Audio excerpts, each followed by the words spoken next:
ಸೂತರು ಹೇಳಿದರು, ಏ ಶೌನಿಕ, ಯಾವ ಗರುಡ ಪುರಾಣವನ್ನು ಬ್ರಹ್ಮ ಶಿವರು ವಿಷ್ಣುವಿನಿಂದ, ವ್ಯಾಸರು ಬ್ರಹ್ಮನಿಂದ ಹಾಗೂ ನಾನು ವ್ಯಾಸರಿಂದ ಕೇಳಿದ್ದನೋ ಅದನ್ನೇ ಈ ನೈಮಿಷಾರಣ್ಯದಲ್ಲಿ ನಿಮಗೆ ಹೇಳುತ್ತೇವೆ.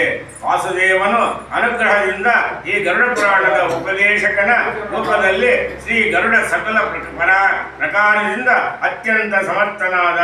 ಆತನ ಪ್ರಭಾವದಿಂದಲೇ ಆತನ ವಾಹನವಾಗಿ ಗರುಡನು ಸೃಷ್ಟಿ ಸ್ಥಿತಿ ಪ್ರಳಯಗಳಿಗೆ ಕಾರಣನೂ ಆದ. ತಾಯಿಯನ್ನು ವ್ಯಾಸದಿಂದ ಮುಕ್ತಿಗೊಳಿಸಲು ದೇವತೆಗಳನ್ನು ಜಯಿಸಿ ಅಮೃತವನ್ನು ಹೊಂದಲು ಯಶಸ್ವಿಯಾದ. ಯಾವ ಭಗವಂತನು ಉದರದಲ್ಲಿ ಸಂಪೂರ್ಣ ಬ್ರಹ್ಮಾಂಡ ವಿದ್ಯಮಾನವಾಗಿದೆಯೋ ಅಂಥವನ ಹಸಿವೆಯನ್ನು ಕೂಡ ಆತನೇ ಶಾಂತಗೊಳಿಸಿದ. ಏ ಶೌನಕ, ಈ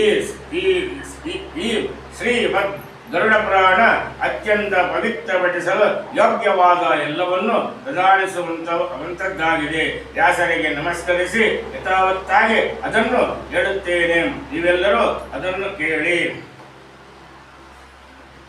ಇದು ಒಂದನೇ ಅಧ್ಯಾಯ ಸಮಾಪ್ತಿ. ನಮ್ಮ 4ನೇ ಅಧ್ಯಾಯ ಪ್ರಾರಂಭ. ವೃದ್ಧನ ಹೇಳಿದ, ಏ ಜನಾರ್ದನ, ಸ್ವರ್ಗ ಪ್ರತಿಸರ್ಗ ವಂಶ ಮನ್ಮಥರ ಹಾಗೂ ವಂಶಾನುಚರಿತ ಇವುಗಳೆಲ್ಲವನ್ನು ವರ್ಣಿಸಿ ಹೇಳು. ಶ್ರೀಹರಿ ಹೇಳಿದ, ಏ ರುದ್ರ, ಸ್ವರ್ಗ ಮೊದಲಾದವುಗಳೊಡನೆಯೂ ಪಾಪಗಳನ್ನು ನಾಶ ಮಾಡುವಂತ ಸೃಷ್ಟಿ ಸ್ಥಿತಿ ಹಾಗೂ ಪ್ರಳಯ ರೂಪ ವಿಷ್ಣುವಿನ ಸನಾತನ ಲೀಲೆಗಳನ್ನು ವರ್ಣಿಸುತ್ತೇನೆ, ಕೇಳು. ನಾರಾಯಣ ರೂಪದಲ್ಲಿ ಉಪಾಸ್ಯ ಆ ವಾಸುದೇವ ಪ್ರಕಾಶ ರೂಪಿ ಪರಮಾತ್ಮ ಪರಬ್ರಹ್ಮ ಹಾಗೂ ದೇವನಾಗಿರುವನು. ಅಲ್ಲದೆ ಈ ಜಗತ್ತಿನ ಸೃಷ್ಟಿ ಸ್ಥಿತಿ ಪ್ರಳಯಗಳ ಕರ್ತನೂ ಆಗಿರುವನು. ಯಾವುದೆಲ್ಲ ದುಷ್ಟ ಅದೃಷ್ಟವಾಗಿದೆಯೋ ಅದು ಆ ಭಗವಂತನಲ್ಲಿ ವ್ಯಕ್ತ ಅವ್ಯಕ್ತ ಸ್ವರೂಪವಾಗಿದೆ. ಆತನೇ ಪುರುಷ ಹಾಗೂ ಕಾಲರೂಪದಲ್ಲಿ ವಿದ್ಯಮಾನನಾಗಿದ್ದಾನೆ. ಯಾವ ಪ್ರಕಾರ ಬಾಲಕನು ಕ್ರೀಡೆಯಾಡುತ್ತಾನೋ ಅದೇ ಪ್ರಕಾರ ವ್ಯಕ್ತ ರೂಪದಲ್ಲಿ ಕೃಷ್ಣ, ಅವ್ಯಕ್ತ ರೂಪದಲ್ಲಿ ಕಾಲ ಹಾಗೂ ಪುರುಷನ ಕ್ರೀಡೆಯಾಗುತ್ತದೋ ಅವೇ ಲೀಲೆಗಳನ್ನು ಏನು ಕೇಳು.